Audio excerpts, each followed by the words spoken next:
My name is Patty Peckham. I'm a resident of Yorktown. I own a business here in town, and I'm a registered voter. The residents of this town have twice now developed detailed plans for the growth of our community. The first time was in 2004 with a sustainable development plan for that exact parcel of land that the developers want to use for the Costco superstore, the Route 202-35 corridor. The second was just 2 years ago, the comprehensive plan for the entire town of Yorktown.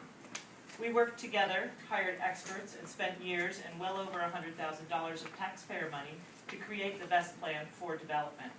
To quote from the plan itself, quote, "In the end, not only did the process yield a plan of exceptional quality and detail, but it also built the consensus and community support necessary for the plan to be implemented in the future.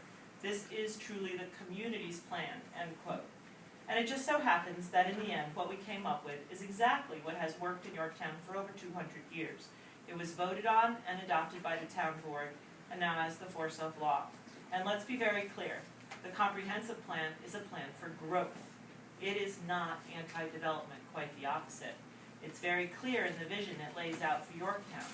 Quote, "Yorktown will continue to be primarily a low-density community of single-family homes with strong neighborhoods that have a balance of developed areas and open space. Yorktown's 5 hamlet business centers should be vital centers of community life with a mix of retail, office, civic, and residential uses. Throughout Yorktown, development should be carefully balanced with natural resource conservation and scenic and historic preservation," end quote. What it calls for essentially is diversity, a mix of stores, restaurants, service businesses, offices, and homes.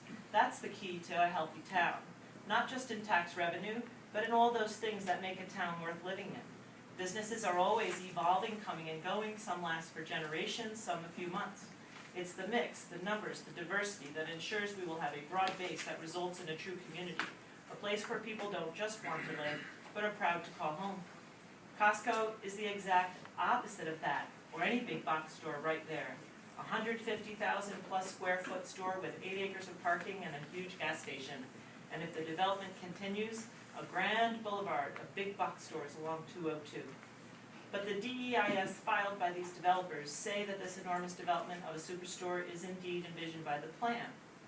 As they put it, quote, "The final adopted secret findings statement stated that the PDD overlays were being retained in the Bear Mountain Triangle and the Jefferson Valley and Shrub Oak hamlets. Thus, the town board determined that the PDD overlays should remain in place in the BMP Triangle, thus allowing a big box development on the site," end quote. Thus takes you step by step from envisioned to allowed. So much for the idea of mixed use. Thank you, Mrs. Peckham. Thank you.